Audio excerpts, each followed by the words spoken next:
Madame Julie Gravel, merci de nous recevoir ici à l'Entrée-Dents à Saint-Sauveur. Qu'est-ce qui vous a amené à l'Entrée-Dents? Mais surtout, avant ça, je veux savoir, c'est qui Julie Gravel? Bonjour. Bonjour, bonjour. Bonjour, Lynn. Julie Gravel, c'est actuellement mon rôle professionnel, c'est d'être la directrice générale, fière directrice générale d'un organisme communautaire nommé l'Entrée-Dents avec 2 grands A, donc un refuge pour les personnes proches aidantes. Oui, qui a un siège social à Saint-Sauveur, comme vous venez de le dire, mais qui a une couverture régionale toute Laurentide. Donc, Et là, vous avez étudié là-dedans, vous avez commencé au secondaire à aider des aînés, à aider des gens malades. Comment ça part, cette fibre-là, chez vous? c'est intéressant de savoir l'humain, là. qu'est-ce qui a fait naître ce Ouais. désir-là. Mais en fait, je dis souvent que je suis entrée en CHSLD au moment où j'étais au secondaire, puis je suis jamais ressortie. Oh, OK, Je quand dis même. souvent ça, dans la mesure où moi, j'ai commencé à faire du bénévolat très tôt dans ma vie. J'avais beaucoup besoin de m'impliquer socialement. Wow. J'avais besoin de trouver du sens et l'aspect de l'intergénérationnalité m'a toujours beaucoup interpellée. Donc, arrivée au secondaire, je me suis mis à aller faire la lecture en CHSLD. Donc, moi, j'ai été élevée dans les Laurentides, j'habitais Saint-Jérôme à ce moment-là, le CHSLD Youville, là, tout près du palais de justice de Saint-Jérôme, les gens qui peuvent figurer. J'allais faire la lecture 2 soirs semaine à des gens aînés qui avaient plus la capacité de lire ou qui avaient des défis cognitifs, puis qui avaient besoin d'avoir des lectures simples, mais racontées avec un certain niveau d'émotion. Éventuellement, je me suis dirigée pour étudier en psychosociologie. Je me suis tout particulièrement intéressée à la psychosocio. J'ai d'abord étudié en communication, puis il y avait l'espace de l'approche humaine qui revenait derrière. Donc, j'ai étudié en psychosocio et je me suis spécialisée en gériatrie. Ensuite, j'ai travaillé à l'Institut de gériatrie de Montréal. J'ai aussi travaillé pour le réseau de la santé, où je m'intéressais tout particulièrement aux défis liés au vieillissement. Puis par la bande, aux défis vécus par les familles qui accompagnent une personne vieillissante ou qui vit avec des défis. Des défis liés à son autonomie, à une situation d'handicap, à une maladie dégénérative. Donc, j'ai eu l'opportunité, moi, de finir mes études très, très tôt. Là. J'ai tout enligné, là, une en arrière de l'autre. Je suis allée travailler en Afrique un an, afin de démystifier ce que sont les troubles neurocognitifs. Et je suis revenue au Québec avec la ferme intention, avec le désir de faire une différence dans ma communauté, puis de co-construire avec la population un milieu dans lequel moi j'aimerais vieillir et où j'aimerais éventuellement. Ben ouais. Voilà. Puis on a ça en commun, c'est qu'on vieillit chaque jour de 24 heures. Ça, c'est c'est une base commune. Donc, et là, on se retrouve en 2008 à peu près. Je travaille pour le CIS des Laurentides et encore pour l'Institut de gériatrie. Je travaille pour un CLSC, tout particulièrement dans le pays d'en haut. Et là, il y a des mouvements par rapport... Vous êtes toute jeune à ce moment-là, quand même. Oui, début de la trentaine. C'est ça. Tout début de ma trentaine. Et là, j'anime des groupes de soutien. J'anime des groupes de soutien pour les familles qui sont à ce moment-là animés via des budgets du CLSC. C'est mon rôle. Donc, j'anime ce type de groupe-là. Et éventuellement... C'est des groupes de quoi? D'entraide? D'entraide, de rehaussement de connaissances. Parce que au Québec, je dis souvent, quand on reçoit... Quand on reçoit un petit livre, notre parent reçoit un petit livre qui s'appelle « Mieux vivre avec son enfant ». Le mieux vivre avec son grand-parent ou son conjoint malade, ça n'existe pas. Non. Donc, on a besoin de rehausser nos connaissances, de parfaire nos compétences, de se sentir validé dans notre rôle, puis de partager notre réalité avec des gens qui vivent la même chose que nous. Donc, à ce moment-là, je fais ces animations-là. Je m'occupe aussi des familles dans les centres de jour. J'aide le processus d'hébergement des proches. Et là, il y a un groupe de proches aidants dans la MRC des pays d'en haut qui s'est solidarisé, qui ont dit, ça n'existe pas beaucoup au Québec, des ressources communautaires qui ont, nous, comme cible, les personnes proches aidantes. Ouais. Et nous, on a besoin de ça. Puis dans le vieillissement de la population qui s'en vient à vitesse grand V au Québec, on aura besoin de ressources comme ça. Oui. Et c'est là, en 2008, que commençait un groupuscule de 13 personnes, composé de 12 personnes proches aidantes, puis de moi, comme citoyenne à ce moment-là, engagée, à faire des démarches pour structurer la base de ce que deviendrait l'entraidant. C'est touchant, ça. C'est vraiment fabuleux. Oui. Puis ce groupe-là est devenu un organisme? Oui, exactement. Donc, ce groupe-là a travaillé pendant un peu plus d'1 an à mettre sur pied les lettres patentes, à regarder quels étaient les types de financement, les types de gouvernance qui seraient idéales. Il faut dire que ce groupe de proches aidants-là, qui étaient des gens extrêmement novateurs, là, des citoyens engagés, presque 20 ans, 17 ans, presque 18 maintenant. Donc, ces gens-là se disaient, nous, là, on veut structurer un organisme qui va nous offrir des services à nous, puis qui va être reconnu par le réseau de la santé comme un service essentiel. Ben, ils y sont arrivés. Ah oui. Donc, en février 2009, l'entraidant recevait ses lettres patentes avec comme mission, la mission de l'entraidant, c'est contribuer à l'amélioration des conditions de vie des personnes proches aidantes d'adultes et d'aînés des Laurentides. Alors, c'est une mission qui est large, hein. C'est pas nécessairement un carré de sable, c'est une plage. Ouais. Alors, nous, on accompagne autant des gens une conjointe qui accompagne son conjoint qui vit avec un trouble neurocognitif, un parent qui accompagne son enfant adulte qui vit en situation de handicap. Okay. Dans une fratrie, je pourrais aider mon frère qui vit avec une maladie dégénérative. Okay. Donc, on couvre. C'est très large. C'est très, très large. Mais aussi les aidants naturels de personnes en fin de vie, si on veut. Ben, si vous voulez, le terme, là, la terminologie aidant naturel, on l'a utilisé, jadis. On l'utilise moins. Ah, oui? Pourquoi on a choisi de moins l'utiliser? C'est parce qu'il y avait quelque chose de la non-reconnaissance du rôle social. Comme si on s'entendait pour dire, ben, c'est naturel que tu joues ce rôle-là. Tu es son fils. C'est ta mère. C'est ton amoureux. Donc, c'est ton enfant. Donc, c'est à toi de jouer tous ces rôles-là de soignant auprès de ton proche. Puis, ça outrepasse le rôle de soignant, évidemment. Là, un proche aidant, c'est à la fois un infirmier, un pharmacien, un gestionnaire de rendez-vous, un veilleur de nuit. Ça peut être le responsable des activités financières de la personne. Donc, c'est un job 24 heures sur 24 pour compenser les défis vécus par l'autre personne. Alors, en apprend ça... les carences du système. Ah ben oui. Parce que là, moi, je me souviens, j'ai été proche aidant de ma mère il y a 25 ans. Oui. On n'avait pas de ressources. Il y avait une madame infirmière qui venait une fois par jour, 2 jours. Pour assurer de la médication.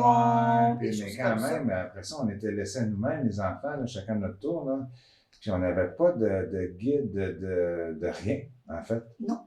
Il n'y a pas de guide de processus, de procédure qui dit comment être un aidant. Faut se rappeler que le rôle d'aidant, vous venez de le dire, vous avez été proche aidant de votre mère. Donc, votre rôle principal auprès de cette femme-là, c'est d'être son fils. Ben oui. Donc, de nourrir cette relation-là affective, émotive, familiale.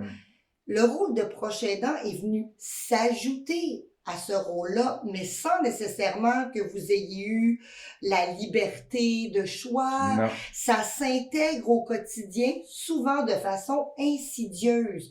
C'est pour ça qu'on préfère le terme proche aidant.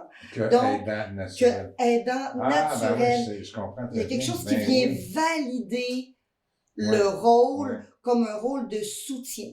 Puis là, vous disiez, ça compense aussi pour notre réseau de la santé. Mais vous avez raison, là, Dean. C'est clair que les proches aidants sont le pilier actuellement du réseau de la santé et des services sociaux au Québec. Il y a une dernière étude qui est sortie, là, c'est l'INES, qui nous a permis d'avoir ces chiffres-là, qui disait que 85% des soins apportés aux personnes aînées en perte d'autonomie au Québec, ici, Oui, 85% des soins sont effectués par les proches aidants. oui. Souvent sans soutien formel. Et souvent sans soutien Ouais. formel, sans soutien structuré pour assurer la viabilité dans le temps, puis pour assurer que ces personnes proches aidantes-là puissent continuer à avoir une sécurité physique, psychologique, financière. Il y a des impacts à être C'est proche ça. aidant. Nous, là. on n'avait aucune ressource financière, il fallait prendre des congés. Et aujourd'hui, je pense que le gouvernement donne 500 $ par année, mais c'est sur le point de changer, ça. En fait, Oui, là, il y a toutes sortes de, il y a C'est toutes pas sortes clair. de chiffres. C'est pas si clair que ça. OK. Hein, vous avez raison.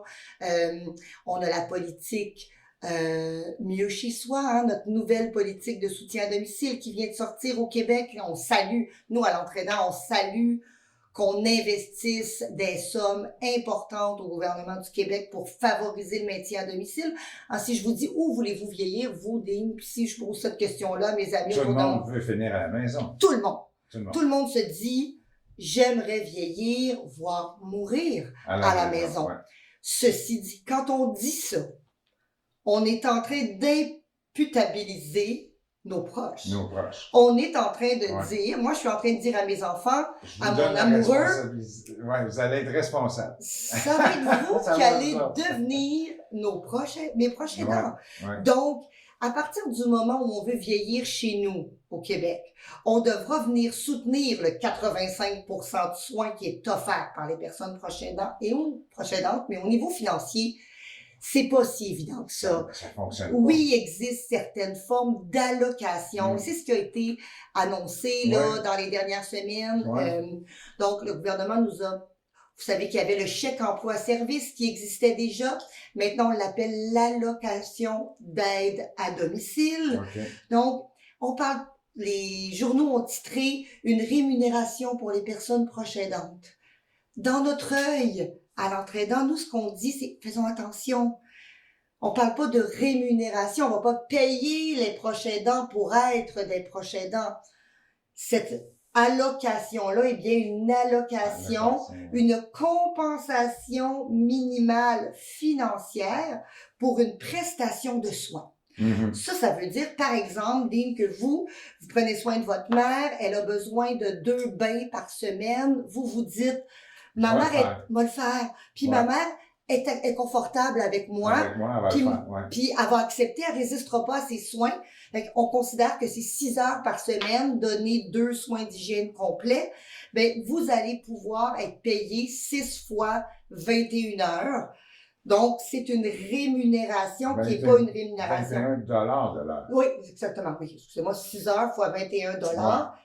C'est relativement peu, là, on s'entend. Est-ce que là, il y a du monde qui vont sortir leur meuble des CLSC pour s'en occuper puis avoir ce salaire-là, genre? Salaire, dis-je. Oui, vous avez raison de dire que ça risque de faire la bascule dans la tête des gens, de dire, ben voyons donc, qu'est-ce qui se passe?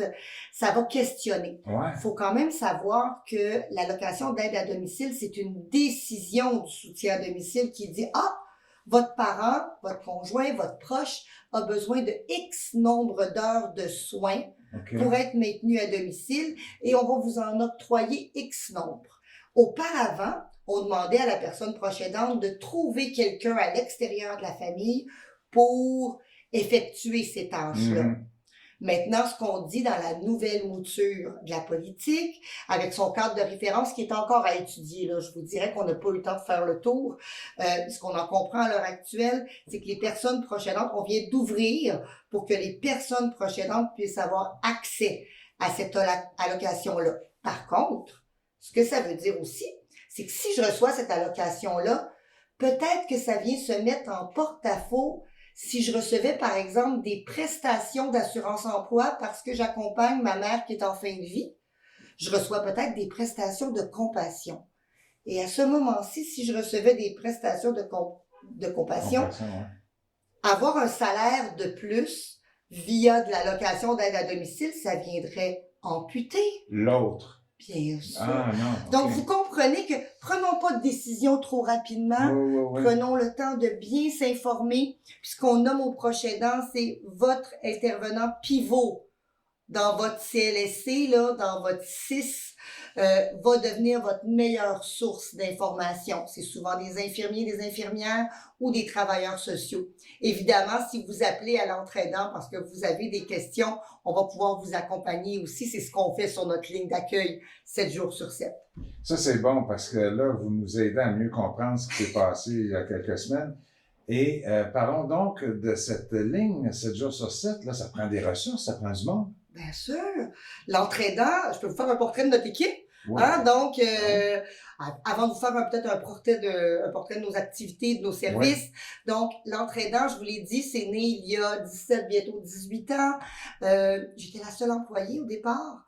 Hein, je dis souvent que mon bureau, c'était ma voiture. Ouais. Puis, je fais toujours la même blague en disant que je squattais le réseau Wi-Fi du McDonald's de Saint-Sauveur parce que c'était le seul moyen qu'on avait pour pouvoir travailler et on empruntait des locaux un peu partout pour pouvoir accompagner les personnes proches aidantes. Mais c'est ce qui a forgé l'ADN de l'entraidant. Hein, c'est ce qui a forgé aussi notre mission, notre vision, nos valeurs. Ce qui fait qu'aujourd'hui, 18 personnes travaillent à l'entraidant, dont 16 à temps complet. Donc, l'entraidant, ça embauche les mêmes intervenants qu'on retrouve dans le réseau de la santé. Donc, dans notre équipe, psychoéducateurs, éducateurs spécialisés, travailleurs sociaux, infirmières, sexologues dans notre équipe, donc des gens qui ont des études en gérontologie.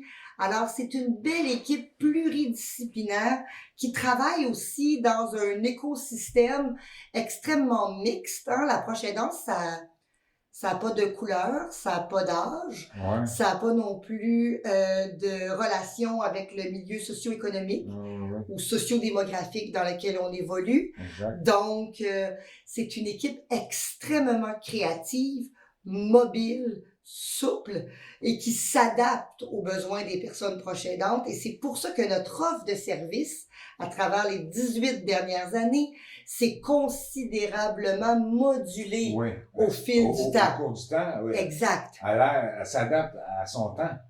Complètement. En temps réel. C'est bien dit ça, j'aime ça. En temps réel, on s'est toujours adapté en temps réel. Donc, ce qui est important de dire là d'abord, c'est que l'entraidant, ce qu'on fait pas, c'est du répit pour les personnes proches aidantes. Ça, c'est un autre gang. C'est une autre gang. On a des partenaires avec qui on collabore dans le quotidien sur les différents secteurs du territoire des Laurentides qui, eux, offrent du répit. Du répit à domicile, du répit sous forme de semaine de répit, du répit sous forme de centre de jour, donc du répit à domicile aussi pour certaines coopératives d'économie sociale, entre autres, là, qui envoient des gens directement. Nous, on sert de courroie. D'entremetteur, de courroie de liaison. On donne de l'information aussi sur ces ressources-là. On devient un référent direct. Par contre, on n'assure pas les services de répit. Ils étaient déjà comblés et ils ne cessent de s'actualiser. Ça, est-ce que ces services, parce qu'il y en a beaucoup, c'est des agences privées, si on veut, qui s'occupent de ça? Il y en a aussi. Puis il y a le CLSC qui fait ça. Il y a le CLSC, il y a aussi plein d'organismes communautaires. Ici, dans les Laurentides, je donne des exemples. Là, la Maison des parents d'enfants handicapés des Laurentides, la Société Alzheimer, la Maison Aloïs Alzheimer. On a diverses ressources qui offrent ça. Quand vous faites le lien, vous êtes comme celui qui lève le drapeau. Hey, cette famille-là a besoin de répit. Exact. On peut même dire, on fait du référencement inversé. Ce qu'on appelle, on demande à la famille, proche aidante qui nous appelle, permettez-vous que je donne votre nom et vos coordonnées à une ressource qui s'appelle la Maison Aloïs Alzheimer ou Répit Bien-être. Eux, ils offrent des ateliers de jour. Vous auriez la possibilité d'aller travailler, reconduire votre proche, aller travailler et revenir le chercher en fin de journée. Donc, le répit, c'est pas dans notre cours, on collabore avec des partenaires de notre écosystème pour offrir ces services-là. Alors vous, là, votre ligne, là, pour revenir à la ligne, là, parce que je trouve ça intriguant là, qu'on a une ligne 7 sur 7. Un proche aidant appelle. Puis il dit quoi? Il demande quoi? C'est drôle, hein? C'est une très bonne question. En fait, plus d'1 millier d'appels par année à l'entraidant, quand même. 3 par jour. Minimalement. Cette année, on n'a pas encore, notre année financière qui termine, là, on va dépasser les 1000 appels assurément. Donc, les proches aidants, ils nous appellent, des fois parce qu'ils ont entendu parler de nous par leurs proches, d'autres fois, ils se questionnent. La question qu'on a le plus souvent, c'est, Ouais. je vais vous parler de ma situation, vous allez me dire si je suis un proche aidant. Ah, Parce que le défi, c'est d'abord de se reconnaître. Je vous l'ai dit un petit peu, soi-même. ben oui, je Ok, vous l'ai dit ben un petit oui. peu plus tôt. On est d'abord le fils de, Oui. la conjointe de, la sœur de. Alors, je suis d'abord liée à cette personne-là par un lien filial, par un lien d'amitié. Dans l'éclatement des familles aussi, on devient proche aidant de notre collègue de travail. Mm. On devient proche aidant des amis qui sont là avec nous depuis plusieurs années. Donc, le plus souvent, ce Oui. qu'on reçoit, je vous dirais que les 3 besoins qu'on entend le plus souvent sur la ligne d'accueil, c'est est-ce que je suis vraiment proche aidante? Puis qu'est-ce qui existe pour moi? Hein? C'est quoi mon aide? Exactement. Puis on leur demande de raconter leur situation pour s'adapter Mhm. à leur réel parcours, parce qu'il n'y a pas une situation d'aidance Pareil. pareille. C'est Elles se ça. ressemblent jamais. Donc, on va regarder, faire un tour d'horizon, puis faire d'abord une analyse des besoins de la personne, tout en l'ayant validé sur le fait qu'elle est bien une personne proche C'est aidante. ça. Et j'ai pas besoin de donner 35 heures par semaine puis d'habiter avec la personne pour être proche aidante. Ne serait-ce que d'avoir la responsabilité d'une certaine partie, Une tâche. une tâche. Et voilà. Et voilà. Mais mon rôle a changé auprès de cette personne-là et j'ai des responsabilités qui se sont ajoutées. Ça, c'est une des choses sur notre ligne d'accueil qu'on reçoit beaucoup. L'autre chose, c'est des informations sur le parcours pour recevoir des services. Ah, Donc, ok. je fais comment pour avoir du soutien à domicile pour ma mère qui est en Ok. perte d'autonomie? Je fais comment pour avoir accès aux services du CLSC? C'est ça. Hein? Donc, on a développé plein d'outils d'éducation populaire. Parce qu'encore là, c'est un peu compliqué, hein? Naviguer dans le réseau de la Ah, mon Dieu, santé. oui. Hein? Faites le 1, le 3, le 27, le Ouais, 42. ouais, puis Hein? là, On n'a là, pas ça gagné fait- à la loterie. ça raccroche à la fin. Parfois. Donc, ce qu'on souhaite, c'est favoriser que les gens comprennent bien, puis aient des accès facilités au réseau de la santé. Mhm. Puis parfois, quand on se le fait expliquer, puis qu'on a en bouche certains libellés, certains formats de choses à dire qui vont faire allumer des lumières Oui, dans l'oreille du réseau de la santé pour dire « Ah, oui, c'est une famille qui a besoin de nous. » j'ai besoin. Ouais. Ça, c'est une autre chose qu'on accompagne beaucoup. Beaucoup, hein, j'imagine. Oui, beaucoup, beaucoup. Et la troisième chose, c'est tout l'aspect relationnel avec le proche. J'ai de la difficulté à faire accepter à mon proche Oui. d'avoir de l'aide. Oui. Ma famille, Elle veut rien savoir. elle veut rien savoir. Maman dit que elle veut pas que personne rentre chez Rentre elle. Elle a C'est peur de ça. se faire héberger. Donc, on reçoit beaucoup aussi d'informations, Sur les mythes. oui, de mythes demandes et légendes et Oui. tout ça. Là. défaire des tabous Oui. familiaux liés à la prochaine danse. Comment je pourrais demander à mon frère de m'aider avec les tâches relatives à ma mère? Je sais pas comment faire ça. Ouais. À l'entraînement, on va faire des rencontres famille. Ah Ouais. oui, vous allez organiser ça. On va comme organiser- une intervention. Bien sûr, un accompagnement à la Ah. mesure de cette famille-là. Ah, Donc, oui. notre ligne d'accueil est ouverte 7 jours sur 7, parce que les défis chez les proches aidants, là, ils n'arrivent pas juste le mardi après-midi à 13h. Non, non. Ça C'est arrive. 24 sur 24. Oui, exactement. On n'est pas ouvert 24 sur 24, mais on s'engage à faire un retour d'appel Mm. dans les 24-48 heures par une vraie personne. Mm. Donc, Oui, c'est ça. et la plupart du temps, la réalité, c'est qu'on répond en direct. Et ce sont des intervenantes psychosociales, donc de mes collègues, qui répondent, Formé. Ouais. Prête. prêtes à répondre Ouais. et à analyser les besoins de la personne. Donc, on n'est pas là pour donner des trucs et conseils. On n'est pas là pour donner des recettes toutes faites. Hein? On est là pour écouter les besoins et co-construire avec la personne ce dont elle a besoin pour son parcours de prochaine danse. On aide plus de 1000 personnes avec la ligne téléphonique, mais dans votre document, vous parlez d'ateliers, de conférences qui ont touché en 2025 plus de 800 personnes. Oui, tout à fait. C'est quoi ça? Ça fait partie de notre offre de service, d'activité. Donc, la ligne d'accueil, on offre aussi des ateliers, des conférences, des formations. C'est là où je vous disais, un peu plus de 800 personnes ont participé à ces formations-là, ces conférences-là. On a une conférence qui est super populaire, là, qui s'appelle « Suis-je proche aidant », qui ok, vise ça à ce revient que au même, les gens oui. se reconnaissent. Puis Ouais. plus je vais me reconnaître rapidement dans mon parcours, plus je vais pouvoir avoir de l'aide, plus le maintien à domicile va être possible et moins j'aurai d'impact Psychologique, psychologique, physique, financier. financier, psychosociaux. Mm. Donc, moins j'aurai des impacts sur ma vie et plus je permettrai à la personne que j'accompagne de demeurer à domicile ou de trouver le meilleur milieu d'hébergement pour elle. Oui. Donc, on offre ce type d'atelier-là.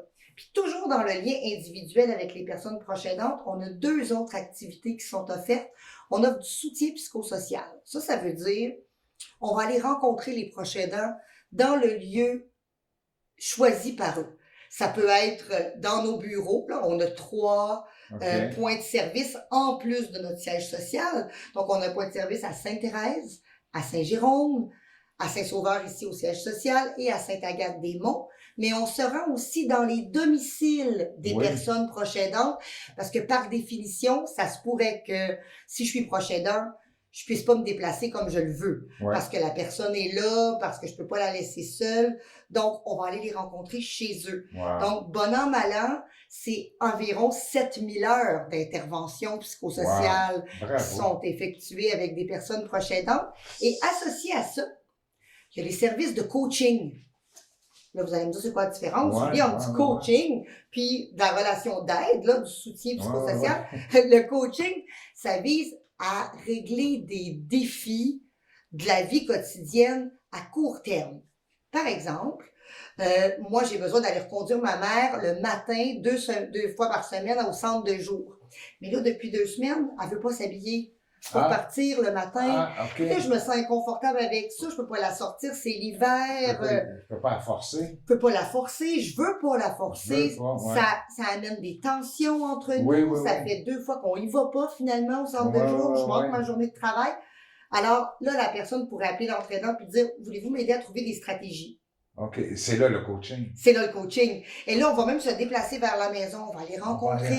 Qu'est-ce voir la se passe? situation en temps réel. Oui, oui. qu'est-ce qui se passe? Ça pourrait aussi être quelqu'un simplement qui nous dit, Julie, moi, c'est mon conjoint ou ma conjointe qui s'occupait de la paperasse, Oui. des papiers.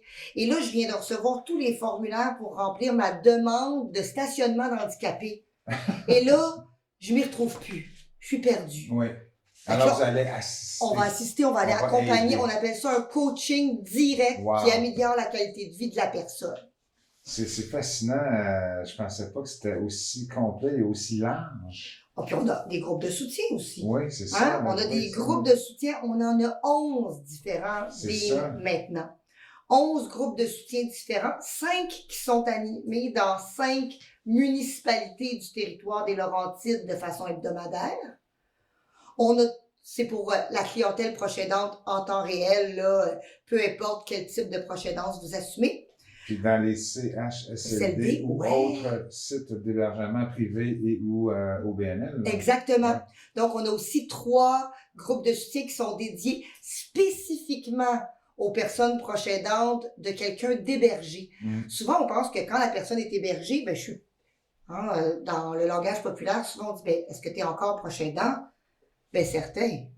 C'est pas parce que ma mère, mon conjoint est hébergé, mon frère, ma soeur est hébergé que je suis plus proche. Mais non, je suis la personne de référence pour le milieu d'hébergement. Je demeure le principal lien et prestataire de soins, bien qu'il n'habite plus à la maison. Donc, très, très précieux. J'ai tellement plein de questions. Vous avez plein de choses à dire. On doit terminer dans la prochaine minute. Là. Qu'est-ce que vous aimeriez envoyer comme message à ceux qui nous écoutent présentement? On va sur le site web. Ah, bien sûr. Vous visitez notre site web, l'entraidant.com, super simple. Puis, si vous avez envie d'en savoir plus sur la réalité proche aidance, puis avoir des outils concrets, tapez dans votre moteur de recherche outils proche aidant. La première chose qui va sortir, c'est le micro-site de l'entraidant. Vous allez trouver une 60aine d'outils concrets des vrais outils. que vous allez pouvoir partager avec votre communauté. Puis si j'ai un désir là, que je peux partager avec la population, là, Dean, c'est de dire la proche aidance. Si ça pouvait arrêter d'être une réalité individuelle puis personnelle pour se concrétiser dans une responsabilité collective, je pense qu'il ferait bon mieux vieillir dans notre communauté. Oui, hein? Oui. Julie, vous êtes une personne extraordinaire. Merci de nous Merci, avoir accordé Denis. cette entrevue-là. Merci d'avoir pris le temps, puis bon succès, bonne chance.